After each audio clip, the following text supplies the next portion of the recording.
It was a late night in Atlanta on 4th of July, but the Atlanta Braves come away with a 6-3 victory over the St. Louis Cardinals to start off a 4-game series. We'll talk about that, and we'll also give you our first half season awards as the Atlanta Braves are now halfway through the 2022 season. We'll cover all of that and set you up for Tuesday's game on this episode of Lockedon Braves. So let's get into it.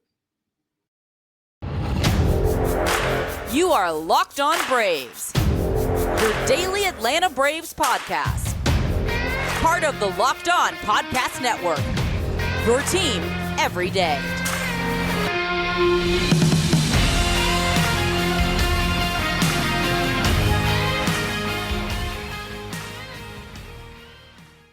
Hey, and welcome back to Locked On Braves, part of Locked On Sports Atlanta, where we cover your favorite Atlanta sports teams each and every day. I'm your host, Jake Mastroianni, and you can follow me on Twitter at ShortstopBall. Check out my bio there to see where I am covering the game of baseball, including your Atlanta Braves in written form over at TomahawkTake.com. Also, make sure you follow the podcast on Twitter at LockedOn_Braves, where you can be part of the conversation. Send me any questions, comments, or feedback that you have for the show. Make sure you subscribe to us on YouTube as well. Hit that thumbs up and that notification bell. It does help and support the show a ton. And as always, thanks for making Locked On Braves your first listen each and every day. Post episodes daily, 5 days a week, Monday through Friday, and are free and available on all platforms. And today's episode is brought to you by Blue Nile. Make sure to make your moment sparkle with jewelry from BlueNile.com. And Locked On Braves listeners get $50 off purchases of $500 or more. This podcast exclusive includes engagement pieces. Just use the code Locked On at checkout. That's Locked On. So on today's episode, we're going to be talking about Monday's game on 4th of July. We're going to be covering all the specifics from that after a long rain delay and some clutch hitting from Dansby Swanson. And then we're going to focus on the first half of the season for the Atlanta Braves, giving you my MVP, Cy Young, Rookie of the Year, all kinds of awards for the first half of the season, as we are now at the midpoint, which is really crazy to think about. And then we'll preview Tuesday's game as well and what we need to see from Ian Anderson on Tuesday. But I wanted to quickly just give a recap over the weekend. Hope you all had a great 4th of July weekend, a long extended weekend. That's why we didn't have a podcast yesterday. Enjoyed a lot of time with family, friends. Hope you did as well. But over the weekend, the Braves won a series in Cincinnati. I told you it would be a close, tough series. It was. Braves didn't necessarily dominate like you thought they may for a team with a record like the Reds have, but Tyler Bailey's a very good pitcher. Luis Castillo's a very good pitcher. We saw that. The Braves still come away with the series victory. Could have had a sweep. They ruined a start by Charlie Morton on Sunday. He had a no-hitter going late into that one. Both he and Spencer Strider both pitched excellent, and Max Fried as well. Starting pitching was just incredible over the weekend, but Charlie in particular, obviously hindsight being what it was, but even when it happened, I questioned bringing him out of that game, a game where he'd only thrown 94 pitches, was in complete control of that game. It was only a 1-0 score. I know the Braves bullpen typically is very great, and they're one of the best in all of baseball. Still, you never know what's coming out of that. I've said it before about relievers, specifically talking about Dylan Lee. I never understand taking out a reliever when they are pitching well. I certainly don't understand taking out a starting pitcher when they are in complete control. There was hardly any stress on Charlie in that game. But again, hindsight being what it was, certainly wish you would have stayed in, but the Braves ended up losing that game on Sunday, despite some big home runs in the 9th inning from Marcell Ozuna and Michael Harris. That ball from Michael Harris was an absolute moonshot, was a huge, exciting moment in that game. But the Braves do, like I said, still get the series win in Cincinnati. And saw this stat from ESPN's Doug Kern, said this past weekend at Cincinnati, Braves Charlie Morton and Spencer Strider became the second teammates in the modern era to each allow one or no hits and strike out 10 or more on consecutive days, joined by Houston's Nolan Ryan and Mike Scott in September of 1986. So that's a pretty cool little nugget of information there, just showing you how dominant Spencer Strider and Charlie Morton were on Saturday and Sunday for the Braves. But moving into Monday's game on the 4th of July, offense exploded early in this one, and a big hit by Dansby in this game in the second inning, what you want to get into, but I want to set that up. It was 1st and 3rd, nobody out in that inning, Eddie Rosario making his return, and should make that quick note. Eddie Rosario back for the Braves, as well as Tyler Matzik. But Eddie Rosario strikes out there in a key spot. Phil Gosselin grounds out to third, and they cut down Travis d'Arnaud at home. So now it's looking like they're going to get nothing out of this first and third no-out situation. But then they hit Michael Harris to load the bases for Ronald Acuna. Acuna walks on 4 pitches. That brings in a run, making it 2-0 at the time. And then Dansby Swanson comes up, and Dansby Swanson falls behind 0-2 in the count. And in typical Dansby fashion, as we've seen over the last 2+ months, he works the count full and then laces the ball into the left center field gap, clearing the bases, making it a 5-0 game. That to me is the at-bat of the game. Obviously, there was a lot of more time after this, maybe not so much game time, but that was the at-bat of this game, and it felt like it was ages ago because of the lengthy rain delay that we had. But again, I can't say any more good things about Dansby, and I'm going to have to, because we're going to give out first half awards, and he's going to be one of those recipients. But also after the Dansby hit, you had Matt Olson follow that with an RBI hit of his own, which was great to see. And suddenly the Braves are up 6-0, and it looks like they're going to cruise to a victory on the 4th of July. And the offense, again, they just keep putting pressure on the opposing pitching staff. They had 3 more base runners in the 3rd inning, but weren't able to score a run. Had 2 more base runners in the 4th inning, but again, couldn't score a run. But as we talked about, this team is it's relentless in its attack. When they're fully healthy, top to bottom, they're just continually putting pressure on the other team. And you just know, 1 or 2 innings in a game, they're gonna break free, and they're gonna put up a crooked number, as we saw them do in the 2nd inning on Monday. And then I want to talk about Kyle Wright as well. Obviously, his outing cut short. Final line, 4 innings, 3 hits, 1 walk. Did hit a batter, gave up an unearned run, struck out just 2. But I thought he looked to be more in command, more in control, working the strike zone, working the edge of the strike zone, working the quadrants. I thought it was a good sign for Kyle Wright. I thought he was going to go on to have, another solid 6-inning performance. He did hit a batter, so there were some control issues at times, but for the most part, I thought he did really well. Almost threw his curveball 50% of the time, which just tell you, and that's his more dominant pitch, is his main pitch that he throws. But 50% of the time he's throwing curveballs, and the 71 pitches that he threw kind of tells you he is really feeling that pitch, which is great. He had 6 swings and misses on it. Also had 6 called strikes with that pitch. So clearly has good control, good command, and a good feel for his curveball, which is great to see. A lot of weak contact, average exit velocity under 90 miles per hour again. So all great signs for Kyle Wright. Wish he could have been able to pitch further into the game. And like I said, get to that 5th, 6th innings, as he's been doing all season long, getting through 6 innings and just about every single one of his starts. So again, Kyle Wright, another impressive start again, but the rain came, and the rain came hard, and it came often. A 2-hour and 37-minute rain delay gave me enough time to go out and shoot off some fireworks for the kids, which was great. Didn't have to miss any of the game action, but led to a late night, me watching the end of the game with one eye open. And I'm glad I did, because it got a little stressful there at the end. After the rain delay, you knew the Braves were going to bring in Jesse Chavez. He came in, pitched a couple innings, gave up a couple of solo home runs, which made the game close, made it a 3-run game.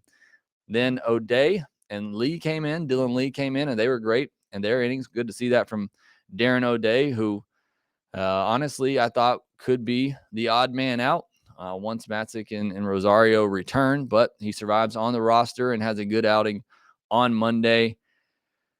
And then Smith, again, midnight where I am in Birmingham. I'm sitting here watching with one eye open, thinking it's going to be a stress-free end of the game and just can watch the Braves win and fall asleep after a great 4th of July.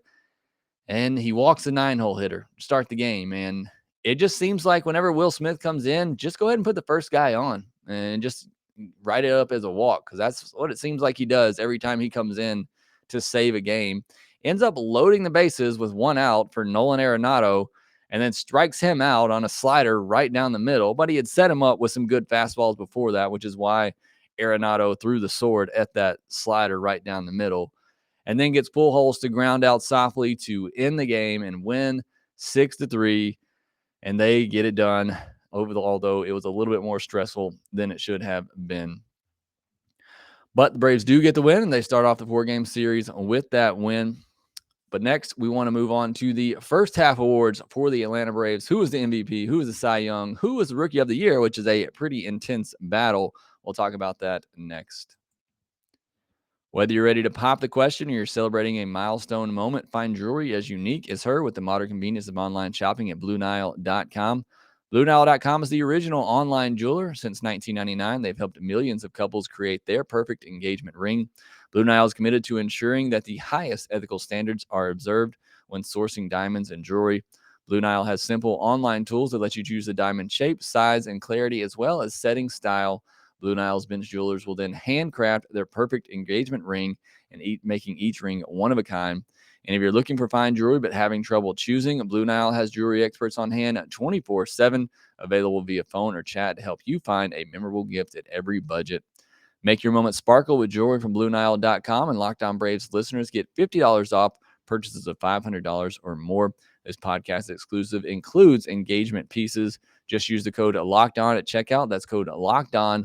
Plus, every order is insured, ships free, and arrives in discreet packaging that won't give away what's inside. Shop stress-free and find your forever piece. Go to BlueNile.com today. With the ever-increasing numbers of makes and models, it's now impossible for your local chain auto parts store to stock all the parts you need. Why endure often pointless or seemingly intimidating questioning and wait while the person behind the counter orders the parts on their computer, choosing the only brand their warehouse happens to carry? You have computers with access to rockauto.com at home and in your pocket. Save time and money when using Rock Auto as well. Why choose to spend 30, 50, sometimes even 100% more for the exact same auto parts at a chain store or new car dealership? Rock Auto is a family business serving do-it-yourselfers for over 20 years. Rock Auto prices are reliably low for every customer, and they have everything you can need, from brake parts, tail lamps, motor oil, and even new carpet. Go to rockauto.com right now and see all the parts available for your car or truck. Right, Locked On in there. How did you hear about us box? So they know that we sent you. Amazing selection, reliably low prices, all the parts your car will ever need. Visit rockauto.com today. The Atlanta Braves are halfway through the season. It's absolutely crazy to think we are halfway through the season, a season we didn't know we would get back in the winter time with the lockout. And I'm glad that we have. It's been a lot of fun. Been certainly a lot of ups and downs, been some heartbreaking losses, been some exciting wins, everything that you hope for from a Major League Baseball season. And Braves got off to a pretty sluggish start to the year. Maybe a little bit of a World Series hangover. We don't know, but they at least have picked things up here since the beginning of June. And they finished the first half with a record of 47-34. Again, kind of crazy to think about how good that record is after the first 2 months of the season.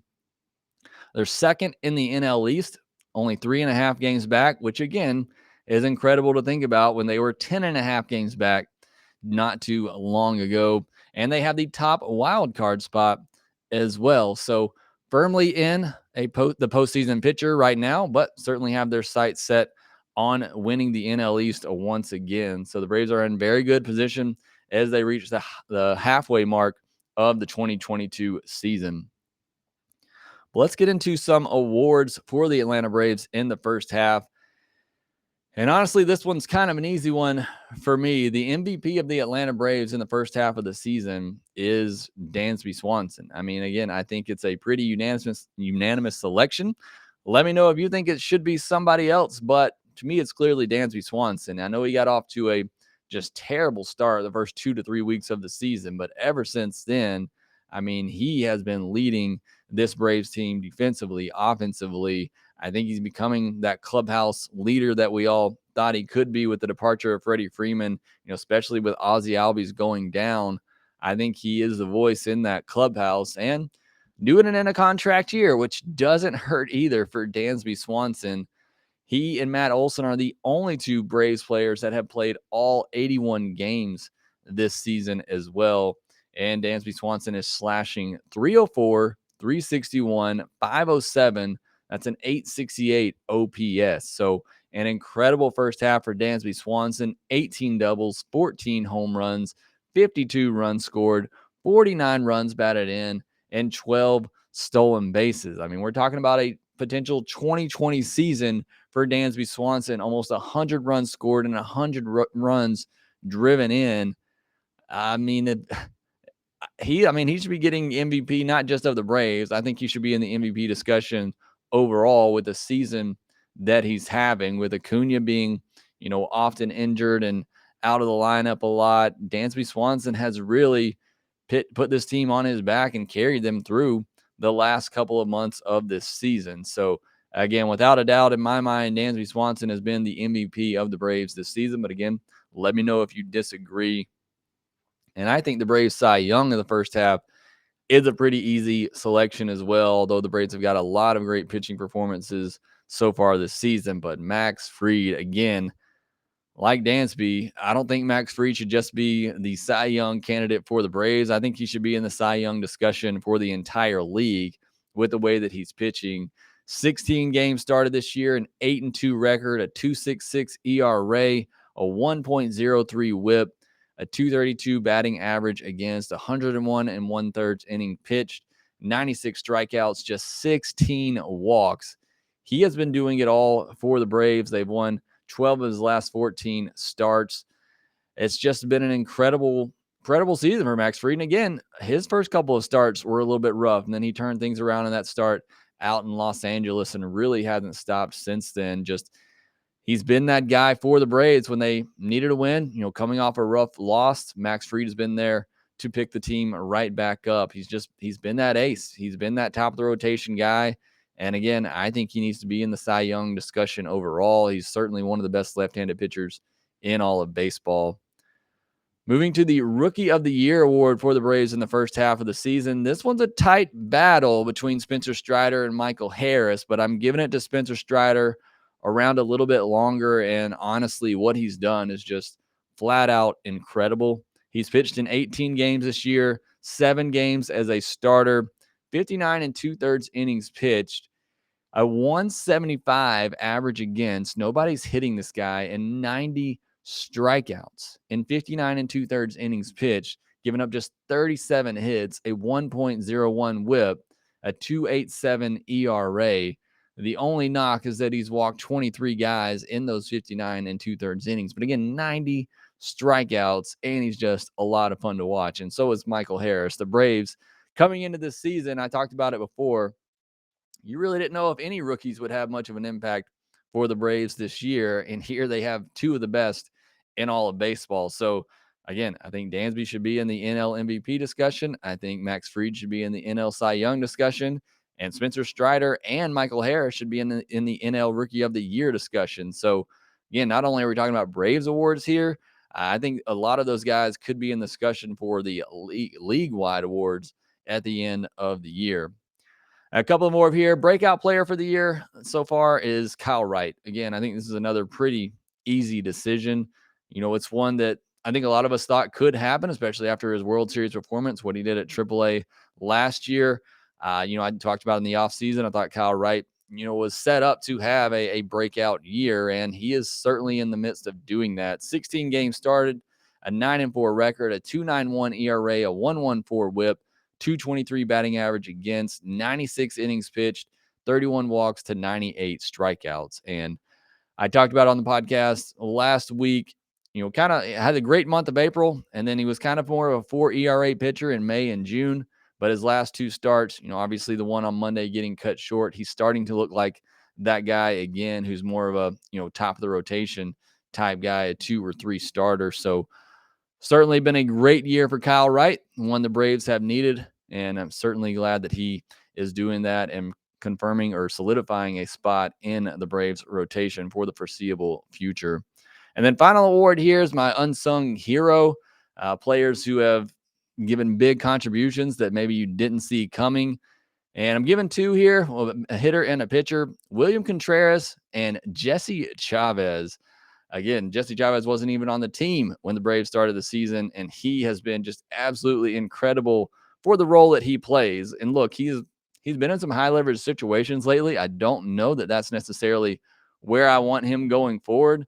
But again, like he did on Monday night, coming in after a long rain delay, giving the Braves a couple of innings with a big lead and then turning it over to the back half of the bullpen. That's more where I see Jesse Chavez, kind of fitting in with his role. But 24 games this year, 28 and 2/3 innings pitched, a 2.51 ERA, 37 strikeouts, getting a lot of strikeouts. And I wrote about this on tomahawktake.com the other day, just the number of strikeouts. Why is Jesse Chavez so good with the Braves? If you haven't read that, go ahead and check that out. Just 7 walks. You love it when you bring in a reliever and they're not going to walk the 9-hole hitter, as Will Smith did on Monday night. And that's certainly been great for Jesse Chavez. Comes in, he has great command, just working the edges of the strike zone, coming up big in big spots for the Braves. So he's my unsung hero for the pitchers. And then William Contreras. Again, the Braves came into the year, Travis d'Arnaud, Manny Pena looked like they were going to be locked in as the Braves catchers all year long. The Braves trade away Shea Langoliers, and here's William Contreras getting a spot, getting an opportunity, and making the most of it. He currently leads the team with an OPS of 883, obviously in limited playing time, but he has been absolutely huge when called upon. He's gotten some big hits all year long. So he is an unsung hero for the Braves as well in the first half of the season. What William Contreras does, it looks like he may be an all-star starter as he is in the finalist for the DH spot. And Bryce Harper obviously out with that fractured thumb. So we could see William Contreras in the all-star game. So what a first half it's been for him. But let me know your thoughts in the comments. Who are some of your first half awards candidates? Who do you think should win these awards? Do you agree or disagree? Let me know in the comments below. But next, I want to set you up for Tuesday's game where Ian Anderson takes the mound in what is becoming a very critical start for him. We'll talk about that next. BetOnline.net is your number one source for all your betting needs and sports info. Find all the latest sports developments, league reviews, and news, including this year's Major League Baseball season, which is the main ticket in town. Right now, BetOnline is your continued source for all your sport wagering information, including live betting, esports, and scores. And BetOnline.net remains the best spot for all your sports, scores, podcasts, and news this season. BetOnline.net is the fastest and easiest way to check on all your favorite sports and events, including MMA, boxing, and golf. Head to the website today or use your mobile device to learn more about the trends in action. Bet online, where the game starts. It'll be Ian Anderson versus Andre Palante for the Cardinals on Tuesday afternoon as the Braves look to go ahead and earn a split or guarantee a split of this 4-game series. And it is a critical start for Ian Anderson, who I believe his grip on the spot in the starting rotation is slipping a little bit. You got Kyle Muller waiting in the wings, and Ian Anderson just has not been good. His last 7 starts, a 6.82 ERA, a 1.72 WHIP, 34 and a third innings pitched, 17 walks, and 35 strikeouts. So again, I don't know how much longer the Braves can live with that in their rotation when you have guys in the minor leagues who are showing that they're ready for an opportunity. Again, I think Ian Anderson and his track record have probably given him a little bit longer leash than I think you would have had with most pitchers here. But it's definitely time for him to make some adjustments. Again, I've harped on it a ton of times, the fact that he just doesn't have that third pitch. He becomes way too predictable with the fastball up and the changeup down. He's got to start mixing some things up, making some adjustments. The league has adjusted to him. It's his turn to start making some adjustments, but he needs to improve, needs to have a good outing for the Braves on Tuesday, for himself on Tuesday, and hopefully he has that. As for Palante for the Cardinals, 23-year-old right-handed pitcher, a rookie, mid-90s fastball, slider, and a good curveball that he uses as his put-away pitch.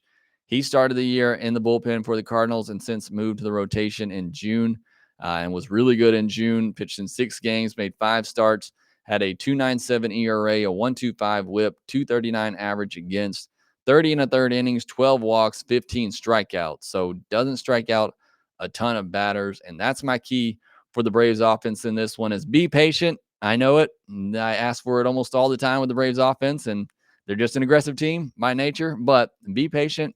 You got a rookie on the mound who walks a lot of batters, doesn't strike out a ton. Be patient, get this kid into trouble, and hunt for a good pitch and make him pay when you get it. And keep coming. I talked about it with the offense on Monday.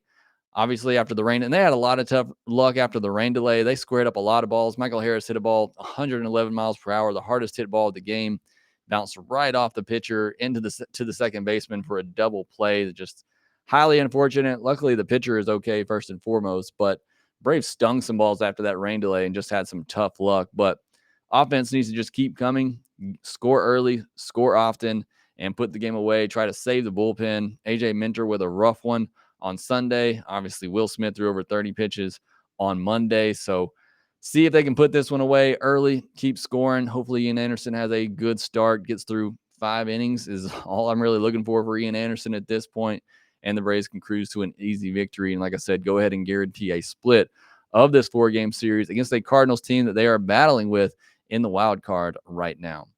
Well, that will do it for this episode of Lockedon Braves. Be sure to follow us on Twitter at @Lockedon_Braves. You can follow me at @ShortstopBall.